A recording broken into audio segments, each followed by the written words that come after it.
In this video, we're going to go through some tips or advice that you might use to make sure that you can work within that time constraint.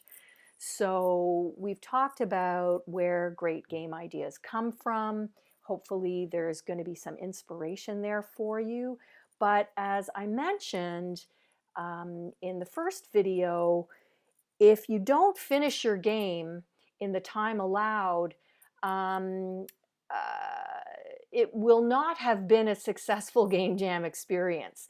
So it's really key, especially given that you're not working within a very short time constraint, that you don't ignore the project management aspect of this game jam. And the fact is that at a typical game jam, many teams, most teams, are going to ignore the project management aspect. A lot of people don't want to plan, they don't want to take the time. They're either feeling pressured by the time constraint, or they just want to dive in there and start coding.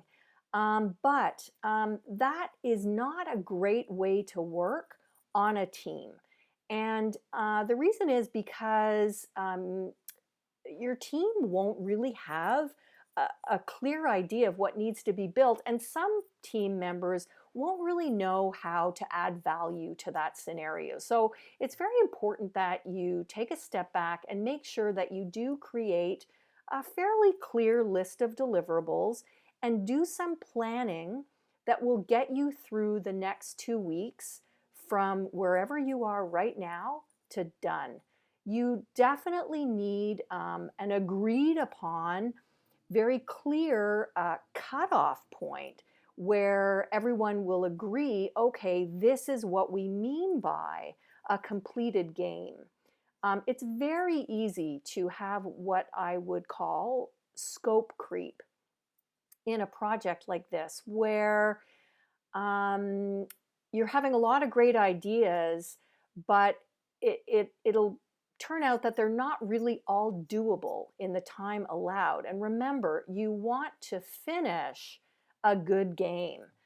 So it's really important that you spend, an hour is probably all that it will take, but spend 1 hour planning ahead now, then the entire team can start working. And of course, what I would like you to do is set out those very clear, detailed objectives and document them in Trello. It's also really important, and we talked about this last week, that everyone is on the same page. It is very challenging when you have a team of, essentially random people. You've all never worked together before. You probably have varying levels of experience, different communication styles, and different skills and talents, and even desires to do certain kinds of work that you're all bringing to the table. So it's really, really important to identify all of those things early on. And I mentioned this last week, but a lot of disagreements, a lot of friction, a lot of storming on the team can come from ineffective communication. And even though this picture shows two people, they're actually grouped around a digital Kanban board. Because you're all going to be working remotely, collaborating remotely, it's even more important that you have that single source of truth, and that all of the decisions, all of the discussion, that everything that takes place in that group remote collaboration is documented, not only on the Trello board, but you probably want to use a shared document, maybe a Google Doc, to really document all of your team engagements, just making sure that everyone is on the same page.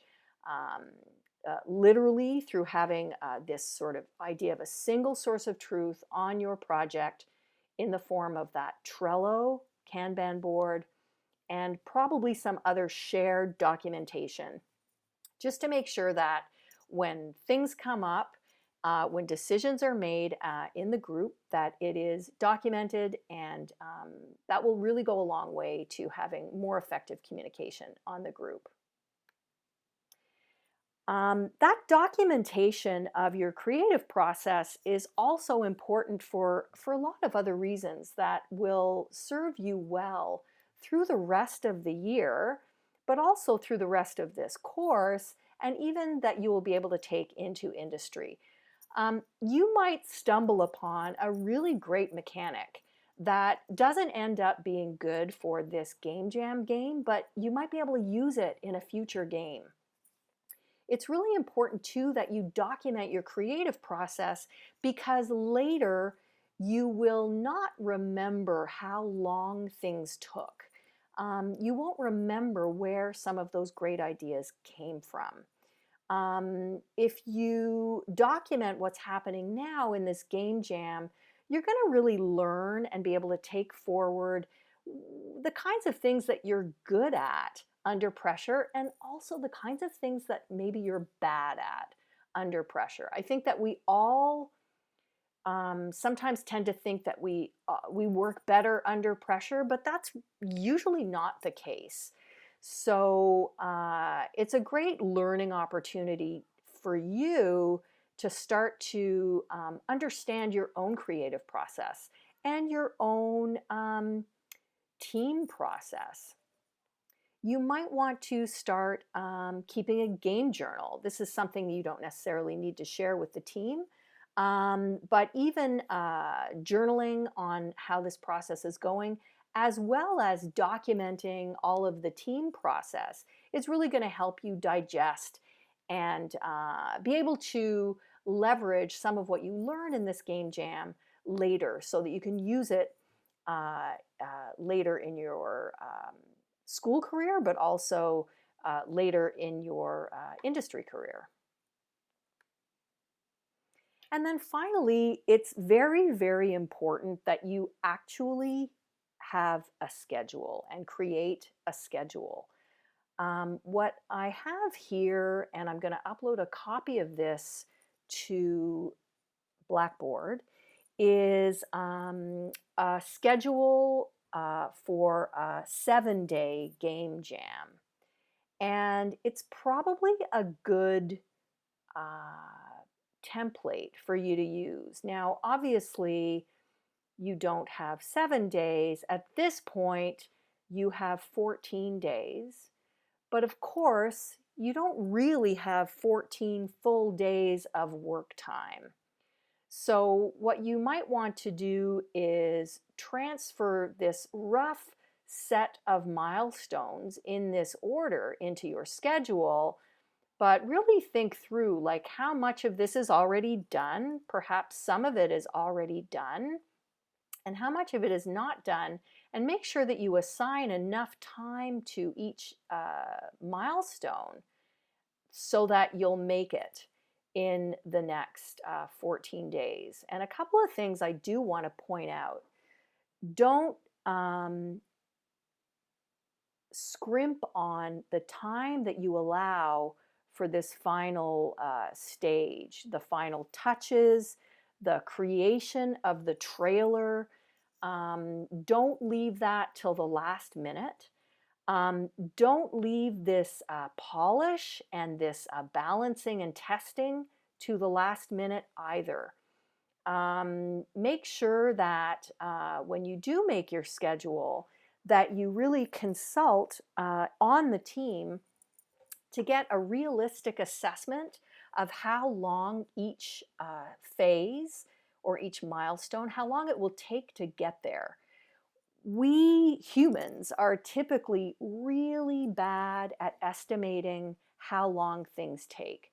We tend to underestimate the time to complete all kinds of tasks, and we tend to overestimate how much time we will have to give to all kinds of tasks. So that's a bit of a recipe for disaster. So there's lots of different ways that project managers have found to um, try to make project plans more realistic. One thing that I used to do when I was project managing a development team, design and development team, was I would often double time estimates. Now, you do have that 14-day time constraint to work with, so that might not be realistic, but keep in mind when you're estimating on the team that we always underestimate how long it takes to do things,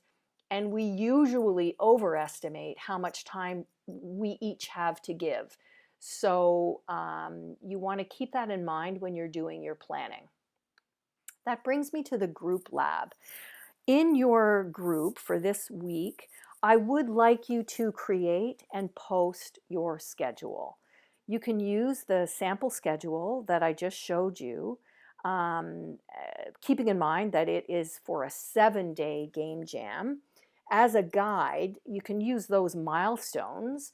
Obviously, you might want to add in any other milestones that you've come up with.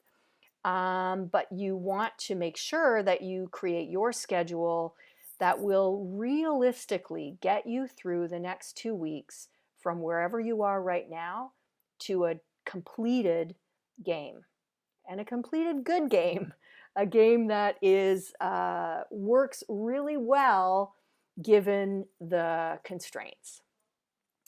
And I want to, I guess, warn you that creating that schedule might take a while, because you're going to want to make sure that the group is aligned around the time it's going to take to complete each task. And you're probably going to want to be assigning roles and responsibilities by now. Now, you may be well ahead of me. You might have already gotten this done. So if that's the case, then that's great. But at this point, with 2 weeks left, this is definitely where you should be. And this is your group lab assignment for this week, and it should really help you in the game jam process.